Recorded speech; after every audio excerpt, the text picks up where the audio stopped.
Halo semuanya, selamat datang di episode pertama podcast Suara Hutan. Saya Esther Runtaola, seorang mahasiswa yang sangat peduli dengan kelestarian lingkungan. Di podcast kali ini, kita akan menjelajahi berbagai aspek menarik tentang hutan. Mulai dari cara melindungi hutan, hingga tips sederhana yang bisa kita lakukan untuk menjaga hutan. Pada episode perdana ini, kita akan membahas tentang pentingnya hutan bagi kehidupan manusia. Tahukah kamu bahwa hutan adalah paru-paru dunia? Hutan menghasilkan oksigen yang kita hirup setiap hari, menyerap karbon dioksida, penyebab pemanasan global, dan menjadi rumah bagi jutaan spesies flora dan fauna. Namun sayangnya, hutan kita saat ini menghadapi banyak ancaman. Yang pertama, contohnya deforestasi, perambahan hutan dan kebakaran hutan adalah beberapa masalah utama yang harus kita hadapi bersama. Lantas, apa yang bisa kita lakukan sebagai individu untuk melindungi hutan? Yuk, kita cari jawabannya bersama podcast kali ini. Mari kita bahas bersama tips-tips sederhana yang bisa kita lakukan sehari-hari. Ada 3 tips yang akan saya berikan, yaitu yang pertama, konservasi hutan. Konservasi hutan adalah upaya untuk melindungi, melestarikan, dan memulihkan hutan agar tetap berfungsi secara optimal. Beberapa upaya konservasi yang sering dilakukan antara lain: yang pertama, penanaman pohon; yang kedua, perlindungan kawasan hutan; yang ketiga, kerjasama dengan masyarakat; yang keempat, pengelolaan hutan lestari. Konservasi hutan merupakan upaya yang sangat penting untuk menjaga kelestarian lingkungan dan keberlangsungan hidup manusia. Dengan melakukan berbagai upaya konservasi, kita dapat memastikan bahwa hutan tetap lestari untuk generasi mendatang. Tips yang kedua yaitu prinsip-prinsip pengelolaan hutan lestari. Pengelolaan hutan lestari adalah cara mengelola hutan dengan bijak agar manfaatnya dapat dinikmati oleh generasi sekarang dan generasi yang akan datang. Prinsip-prinsip utamanya ada 3. Yang pertama, kelestarian ekologi. Contohnya, memelihara keanekaragaman hayati, melindungi fungsi hidrologis, dan mencegah kualitas air. Prinsip yang kedua, kelestarian ekonomi. Contohnya, pemanfaatan hasil hutan secara berkelanjutan, mengembangkan produk hasil hutan non-kayu, dan meningkatkan nilai tambah.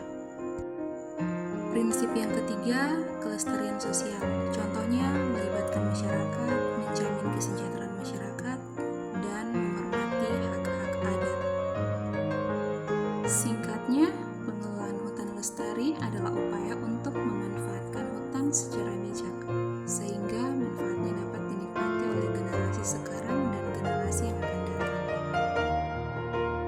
Tips yang ketiga adalah edukasi dan kesadaran masyarakat tentang pentingnya hutan. Edukasi dan kesadaran masyarakat adalah kunci dalam upaya pelestarian hutan. Dengan memahami pentingnya hutan, masyarakat akan terdorong untuk ikut serta dalam berbagai kegiatan pelestarian.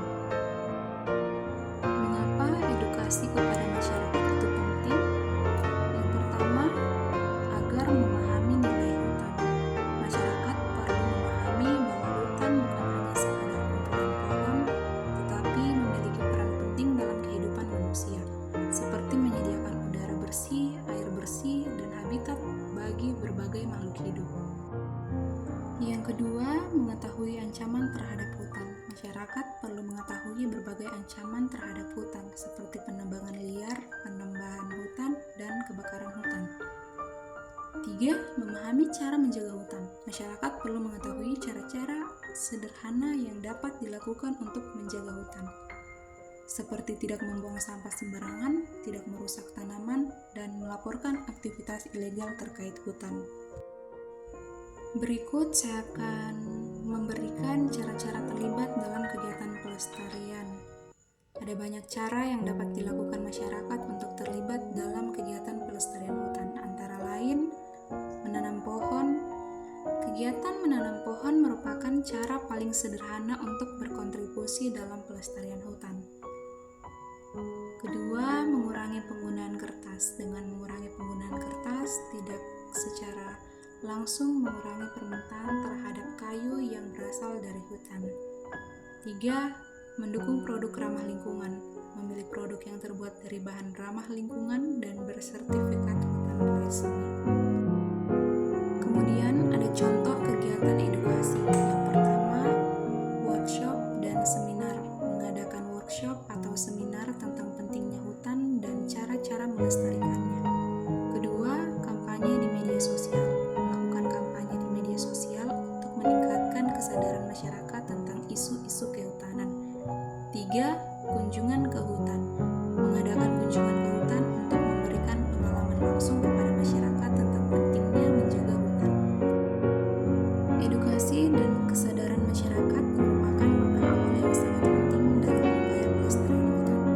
Dengan melibatkan semua lapisan masyarakat, kita dapat bersama-sama menjaga kelestarian hutan untuk generasi mendatang. Oke guys, segitu dulu ya cerita kita kali ini. Semoga bisa jadi semangat buat kalian semua. Jangan lupa follow dan share podcast ini ke teman-teman kalian. Sampai ketemu di episode selanjutnya. Semangat terus!